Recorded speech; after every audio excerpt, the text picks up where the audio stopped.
पढ़ेंगे। काशी हिंदू विश्वविद्यालय के सर सुंदरलाल अस्पताल में पिछले 15 दिनों में आमरण अनशन पर बैठे प्रोफेसर ओम शंकर को हृदय रोग विभाग के अध्यक्ष पद से हटा दिया गया है। इनकी जगह प्रोफेसर विकास अग्रवाल को तत्काल प्रभाव से विभाग अध्यक्ष नियुक्त किया गया। प्रोफेसर ओम शंकर का कार्यकाल जुलाई 2024 तक था। बीएचयू प्रशासन की ओर से जारी एक नोटिस में कहा गया है कि प्रोफेसर ओम शंकर पिछले कई दिनों से विभाग का काम नहीं देख रहे थे। इस फरमान के जारी होने के बाद प्रोफेसर ओम शंकर ने कुलपति प्रोफेसर सुधीर कुमार जैन के खिलाफ भी मोर्चा खोलते हुए उनके खिलाफ कई सनसनीखेज आरोप लगाए हैं।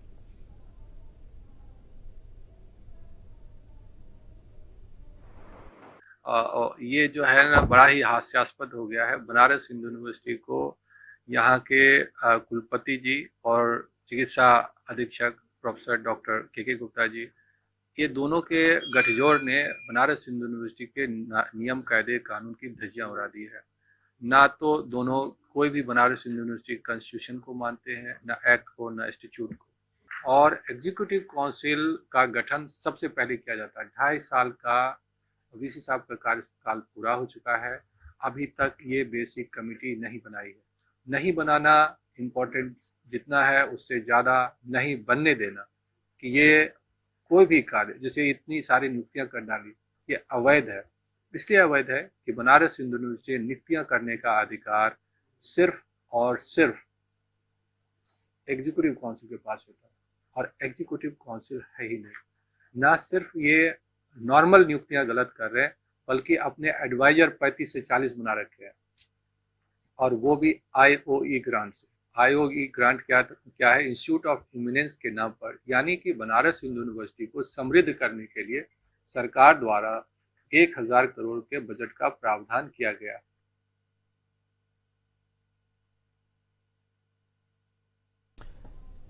संवाददाता जमील अहमद हमारे साथ जुड़ गए अपडेट देने के लिए। जमील, जिस तरीके से जानकारी मिल रही है कि प्रोफेसर साहब अनशन पर बैठे हुए हैं कई मांगों को लेकर, और कुलपति के ऊपर भी कई आरोप यहाँ पर लगाए गए हैं, क्या देख अपडेट आपके पास है अभी?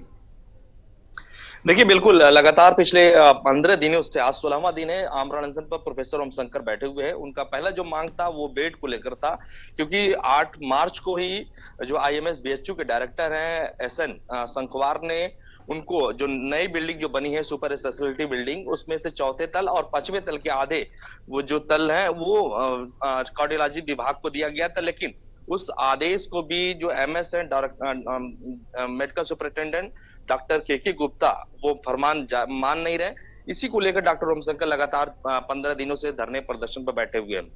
उनका यह मानना है कि जब डायरेक्टर का आदेश नहीं माना जा रहा है तो विश्वविद्यालय कैसे चलेगा, मेडिकल विभाग कैसे चलेगा, हॉस्पिटल कैसे चलेगा, गरीबों मजलूमों का इलाज कैसे होगा। ये लड़ाई पिछले कई सालों से वो लगातार लड़ रहे हैं। कार्डियोलॉजी विभाग के जो बेड की लड़ाई है वो पिछले कई बार वो धरना प्रदर्शन कर चुके हैं, लेकिन अभी तक उनकी मांगे नहीं मानी गई है। पिछले कुछ दिनों से लगातार जब आदेश आया उसके बाद वो डिजिटल लॉक कर दिया गया था। इसी को लेकर वो लगातार मांग कर रहे हैं, लेकिन अब ये एक नया मोड़ आ गया है कि विभागाध्यक्ष पद से उनको हटाने जाने के बाद अब वो मुखर होकर कुलपति सुधीर कुमार जैन के खिलाफ भी बोल रहे हैं। उनका यह मानना है कि सुधीर कुमार जैन नियमों को मान नहीं रहे, बल्कि वो गठजोड़ है डॉक्टर के गुप्ता और संखवार जो है डायरेक्टर और कुलपति, इन तीनों लोग मिलकर इस तरह के कार्यक्रम कर रहे हैं जो विश्वविद्यालय के हित में नहीं है। और हम अब लड़ाई जारी रखेंगे और 31 विश्वविद्यालय के नियमानुसार 31 जुलाई तक विभागाध्यक्ष पद का जो हमारे पास अधिकार है वो हम बने रहेंगे। हम किसी को चार्ज नहीं देंगे। लेकिन अब देखना होगा कि आप प्रोफेसर ओम शंकर ये लड़ाई को कहां तक ले जाते हैं। क्या उनके विभाग को वो सीट पूरी मिल पाती है? बेड जो बेड की लड़ाई लड़ रहे हैं, उन्होंने कहा कि 90 बेड होने चाहिए, लेकिन अभी तकरीबन 47 बेड उनके पास है। वो बेड को लेकर लगातार लड़ाई लड़ रहे हैं और तमाम संगठन के लोग भी अपना समर्थन देने के लिए डॉक्टर ओम शंकर के कार्यालय तक पहुंच रहे हैं। 19 नंबर में लगातार 15 दिनों से आमरण अनशन पर डॉक्टर ओम शंकर बने हुए हैं।